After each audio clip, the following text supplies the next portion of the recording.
So, I wasn't originally planning on making another video before I got home, right? But the last one did so well that I figured, I ought to at least try and be diligent, and follow it up with something. So here we are, right? Yeah. So today we're going to be talking about probably the most pertinent piece of the plot, right? Sort of the driving factor behind this entire narrative, which is going to be the storm. Now, I'm going to be splitting this into two videos, right? Now, this first one is mostly going to be a primer, right? Going over material and lore that we have readily available, mainly going over things that can be, either explicitly verified with text or else deduced by piecing together the timeline ourselves, laying down a foundation, as it were. And I plan for the second video to be focusing more on the actual, mechanics of the storm, how it works, what it does to people, and most importantly, sort of the theory and consequences that can sort of be derived from that, the implications, if you will. So let's go ahead and get right into it, yeah? Now, the first misconception that people tend to have, especially when they're just starting out with the game, is that the storm can only go back in time. And this is sort of reinforced by the title of the game, Reverse, right? It kind of implies that. But that is not the case. As we have seen in several of the events, the storm is capable of moving in either direction, past or future, just never beyond 1999, right? That appears to be our threshold for where the storm is allowed to go. It is able to go prior to the 1900s, however, we have not yet experienced that. And a more direct translation of the Chinese name of the game would be something like Return to the Future, right? And you can actually see this on the little billboard that you have on the intro screen of the login screen of the game. As for what the storm actually is, it's basically just time travel, right? It is the world resetting, sort of like reloading a save state in a video game, right? Now, there's a bit more nuance to it than that, but that's more of a topic for the second video. For the purposes of this one, just assume it's kind of like a save state. Yep. Finally, the storm is always preceded by what they refer to in game as the storm syndrome. Now, this syndrome manifests as something representing either the trigger point of the current storm, or else the idiosyncrasies of the era which is about to end. And this can present as either a physical or a mental change, or both in humans, but we know that this is typically humans only. Arcanists do seem to be less susceptible to this sort of effect, at least until the storm actually hits, right? For example, in 1929, the syndrome consisted of people believing that gold was food, and I imagine that this is sort of a symbol of the decadence of the Roaring Twenties, right? Where money and goods just flowed like water, essentially, right? But now that we've gotten a basic overview of what the storm entails, let's go ahead and take a gander at the storms that we have encountered so far. To date, we have gone through 8 storms, with a 9th on the cusp of breaking, right? That's the last chapter is literally proceeding up to this next storm on our list.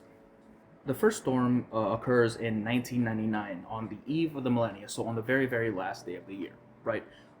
We know that up to this point, no one had actually known about the storm yet, which means everyone caught unaware. The Foundation has noted multiple times that this particular storm was rather damaging for their everything.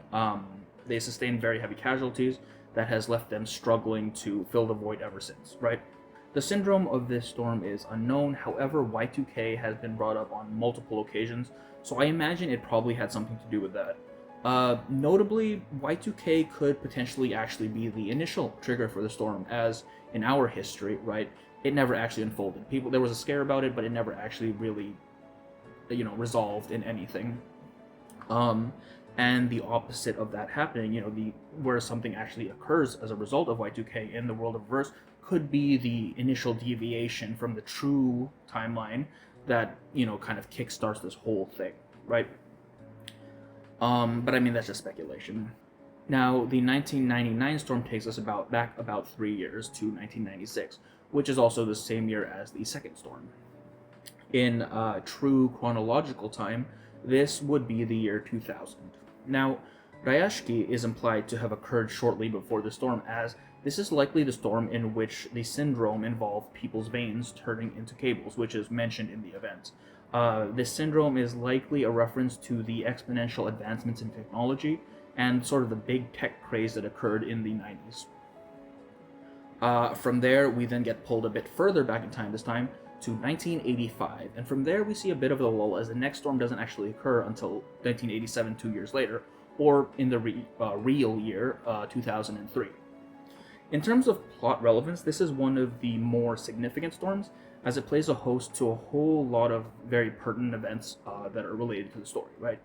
As a result of a calculation error on the storm's prediction, this is a storm in which 37's mother, 77, Sophia's father, and the previous 6, Alma, were all reversed. So this is the Piron crew, right? It is also the storm that occurs at the end of Chapter 3, which results in Ring, Isabella, and the other members of the breakaway incident getting reversed, and also where Vertin becomes the timekeeper. Now, the syndrome for this storm is a bit odd, in that it involved people being transformed into geometric shapes, but I wasn't really able to find anything that was really significant or important in the era to justify this or even relate to this. I'm not really sure what these shapes could signify. I have some theories, but again, theory is more for the second video, so we are going to put a pin in that for now. Regardless, this third storm then pulls us from 1987 to 1977, and again we have a small wait as the next storm takes a year to manifest in 1978 or 2004 in real time, right? Now, for these next two, we have absolutely no information. We know nothing about it. All we know about the fourth storm is that it takes us from 1978 to some unspecified year in the 1930s, and then 2 years later, the fifth storm rolls around and pulls us from the 1930s to 1912. Now, 1912 is also a bit lacking in information, but we know two things about it. The first is that it occurs in the year 2007. And two, this is the original era for both Heinrich and Marcus, who had been sheltered from the storm by their respective factions, right? Now, following this, the rest of the storms all sort of happen in very rapid succession within the year 2007. And this is kind of where our story technically starts, right? It's still Chapter 0, still the prologue, but this is where the story essentially starts, right? 1912 takes us to 1966. This is where Chapter 0 takes place, this is where Moorpunk takes place, this is where the Remit Cup all take place. They all happen within the same time window. The 60s were a particularly important decade for 20th century art, and this is manifested in the storm syndrome as the world melts into various art styles and paint and what have you. From 1966, we then travel to 1929, and this is where the story starts for real, right? This is Chapter 1. Here we first learn that the Manus is capable of accelerating the storm by forcefully causing history to diverge from its intended path, right? And in this case, they force the stock market to crash 6 months early, leading to an era that only lasts for 2 days. They're only in 29 for 2 days. Schneider, Marion, and Carson are all reversed here in this storm. And the syndrome was the aforementioned gold becoming food, right? And then from 29, we come to the current era, 1913, 1912. 1913, 1914.